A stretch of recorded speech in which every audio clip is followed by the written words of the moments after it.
आज हम बात करेंगे सिविल के बारे में। सिविल होता क्या है और ये हमारे लिए कितना इम्पोर्टेंट है, इन तमाम जानकारियों को मैं आपके साथ साझा करता हूँ। वैसे तो फ्रेंड्स, सिविल का जो काम होता है ना, वो होता है ट्रस्ट का। जितना हमारा सिविल स्कोर जितना अच्छा होगा, उतना ही कंपनी या बैंक हम पे ट्रस्ट करेगा। आज के टाइम में अगर हमें अच्छे रेट में लोन चाहिए तो सिविल का भी अच्छा होना बहुत ज़रूरी है। सिविल है क्या? Credit information bureau India limited, यानी किसी भी क्रेडिट की इंफॉर्मेशन जो हमने मेंटेन की हुई है संस्था के साथ, बैंक के साथ, उसकी लाइफ लॉन्ग की जो जर्नी होती है वो एक सिविल स्कोर कहलाता है। अगर हमें किसी बैंक से लोन चाहिए तो सबसे पहले वो हमारे पैन कार्ड से हमारे सिविल को चेक करेंगे कि हमारा सिविल कितना है। अगर वो बहुत ही अच्छा है तो हमें भी लोन जो मिलेगा वो कम प्राइस पे मिलेगा, और अगर सिविल हमारा ख़राब है तो हमें मिलने वाला लोन भी महंगा या ये कह लीजिए कॉस्टली होगा या फिर पास ही नहीं होगा। सिविल स्कोर होता कहाँ तक का, ठीक है, हम इस बात पे चर्चा करेंगे। एक्चुअली सिविल का जो स्कोर होता है वो 300 से लेके 900 तक होता है। अब इसमें से सबसे अच्छा स्कोर कौन सा होता है? अब मान लीजिए 300 तो ऐसा है कि ना तो उस पर लोन पास होगा, ना हमारा कोई व्हीकल पास हो सकता, ना हाउस लोन मिल सकता, ना पर्सनल लोन मिल सकता। तो यानी ये जो 300 ये सबसे बेकार है। ऑलमोस्ट यहाँ से 750 से लेकर 900 तक अगर हमारा सिविल स्कोर अच्छा है तो हमें मिलने वाला इंटरेस्ट वो कम होगा, और अगर हमारा सिविल स्कोर इससे नीचे है, इससे अगर बिलो है, मानो 6 से 750 तक अगर ये सिविल है हमारा, तो हमें कोई भी इंटरेस्ट ज़्यादा पे करना होगा बैंक को। आसान शब्दों में आपको मैं बता दूं, सिविल स्कोर के लिए सबसे ज़रूरी होता है हमारे स्कोर का अच्छा होना। मैं आपको एग्जांपल के साथ समझाता हूं। मान लीजिए ए और बी दोनों ने किसी भी बैंक से लोन के लिए अप्लाई किया। अब ए का सिविल है 600 और बी का सिविल है वो है 850। तो जो लोन पास होगा वो ए के लिए तो शायद पास ना भी हो, अगर हो भी गा तो इंटरेस्ट रेट बहुत ज़्यादा लगाएंगे बैंक, क्योंकि आप पे यहाँ पे ट्रस्ट करना मुश्किल है। लेकिन अगर बी लोन के लिए अप्लाई करता है तो उसके लिए सिविल पास होना बहुत आसान हो जाएगा, क्योंकि इसका स्कोर बहुत अच्छा है। मान लीजिए हमने किसी बैंक से 1 लाख रुपए लोन लिया, इंडियन बैंक से। फॉर एग्जांपल, मैं एग्जांपल लेके चल रहा हूँ कि मान लीजिए इंडियन बैंक से 1 लाख रुपए का हमने लोन लिया, और उस लोन की जो EMI है वो हम मंथली भी करवा सकते हैं, हाफ ईयरली भी करवा सकते हैं, ईयरली भी करवा सकते हैं। ठीक है, हम उसकी EMI मंथली लेकर चलते हैं। फिलहाल हम उसकी मंथली EMI लेके चलते हैं, ये एक एग्जांपल है। और जो हमने फर्स्ट EMI आएगी, जो उस लोन की फर्स्ट EMI आएगी, वो हमने टाइम से पेमेंट कर दी है। देन उसकी जो सेकंड EMI आएगी उसको भी हमने टाइमली पेमेंट कर दिया है।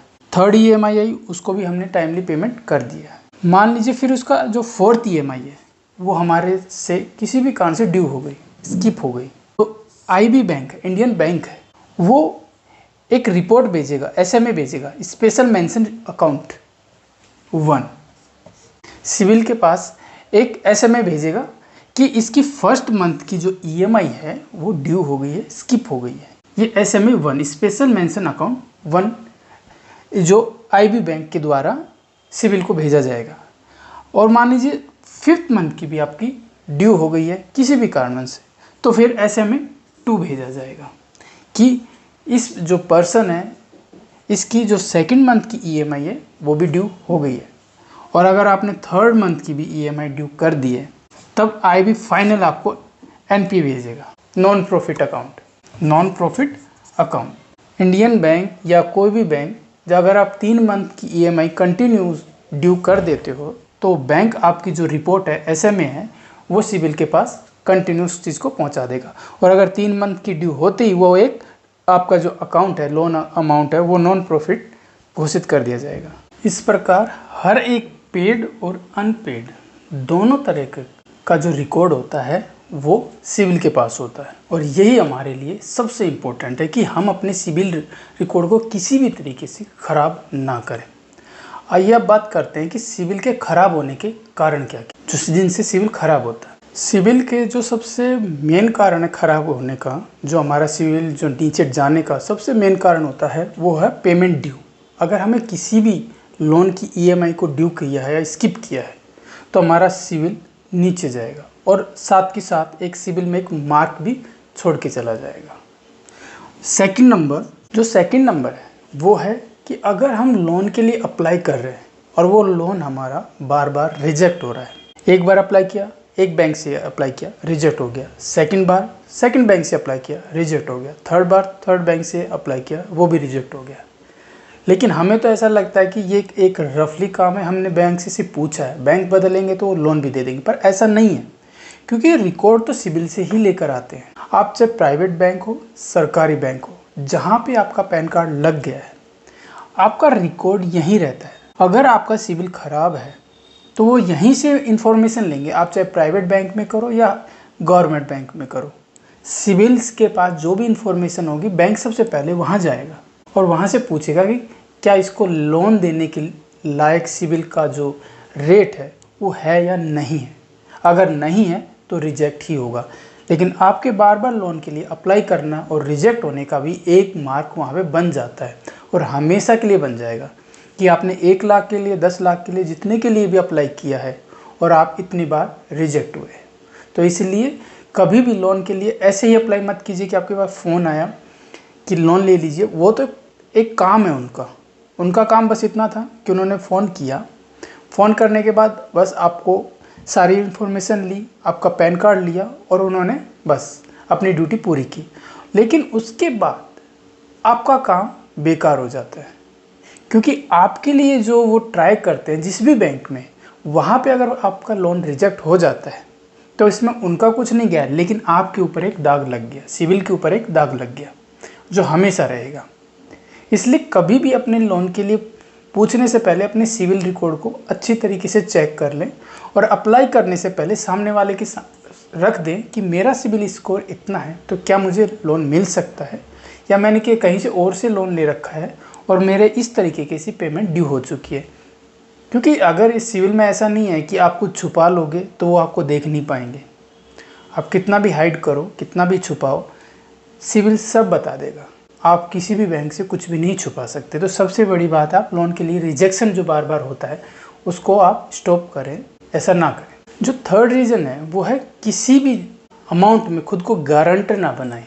अगर मान लीजिए आपका कोई फ्रेंड है, रिलेटिव है या कोई भी अदर पर्सन है और आपको गारंटर बना रहा है तो वो आपके भी डॉक्यूमेंट्स वहाँ पे सबमिट होंगे।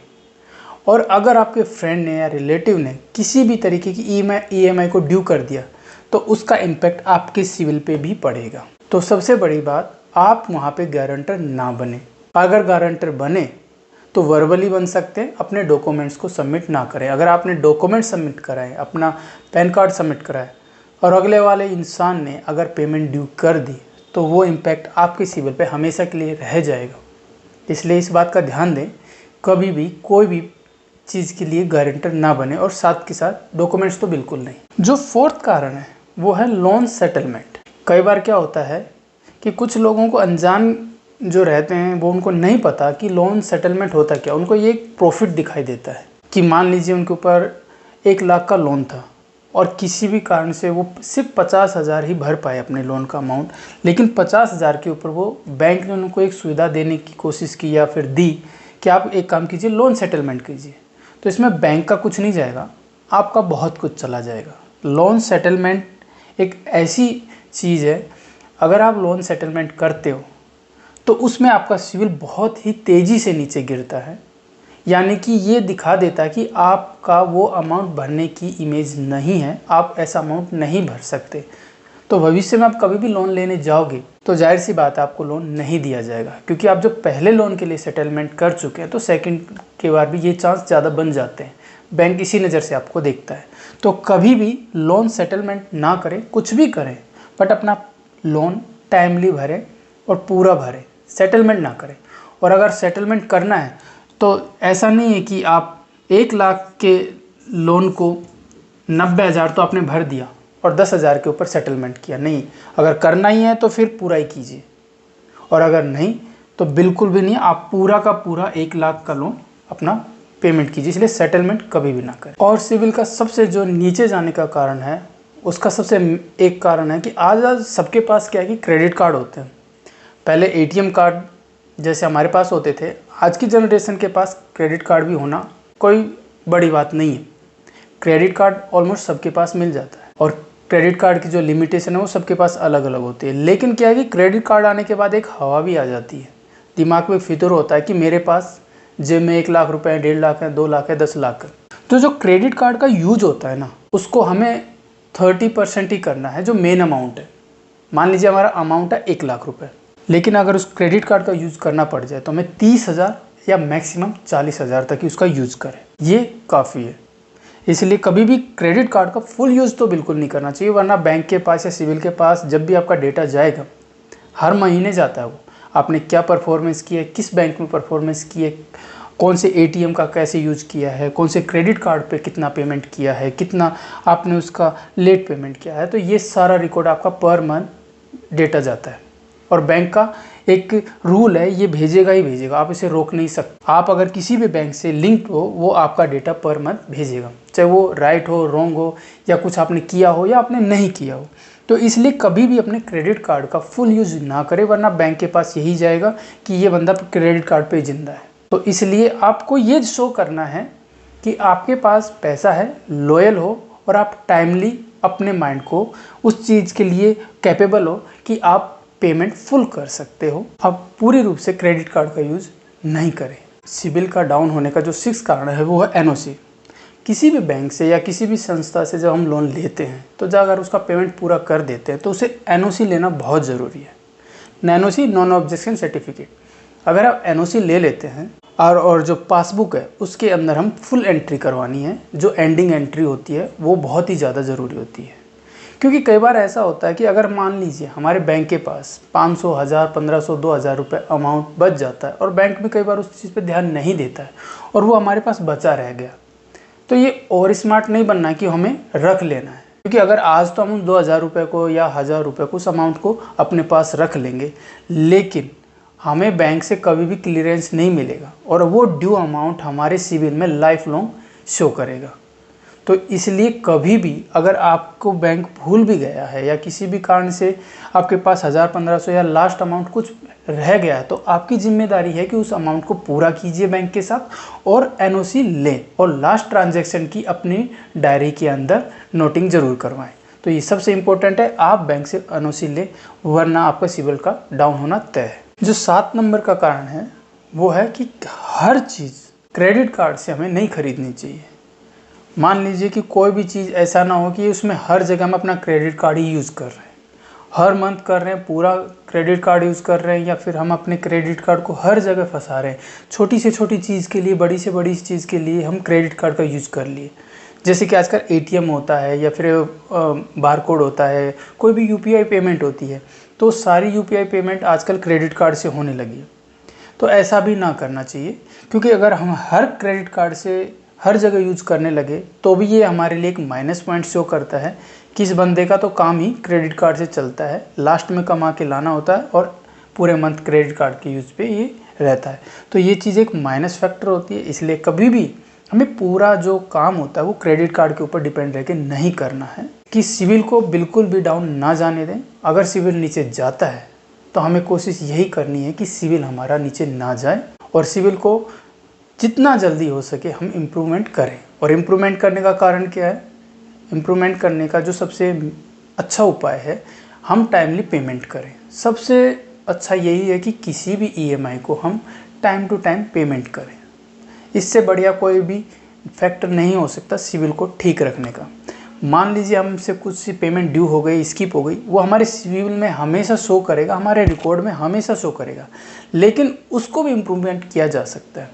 फ्यूचर में होता है ना कि ऐसी गलती मैं दोबारा नहीं करूँगा, टाइप ऐसी कसम खा लेनी है आपको कि भैया ऐसी गलती मुझे दोबारा नहीं करनी है कि मेरा सिविल ख़राब हो। तो वो चीज़ है, आपसे 1 बार, 2 बार, 3 बार अगर किसी भी कारण से ड्यू हो गया है, ठीक है, आपका 1 बार तो सिविल नीचे जाएगा, लेकिन आपको सेकंड टाइम के लिए कसम खा लेना है कि आपको कभी भी अपनी पेमेंट को ड्यू नहीं करना है। अगर आप टाइमली, अगर नेक्स्ट आप टाइमली 1 ईयर, 2 ईयर, 3 ईयर अगर आप अपनी टाइमली पेमेंट करते रहेंगे तो देखेंगे आपका नीचे हुआ सिविल अपने आप ऊपर चला जाए। तो आज के सिविल में आज इतनी ही इन्फॉर्मेशन। मिलते हैं नेक्स्ट वीडियो में। Thank you very much.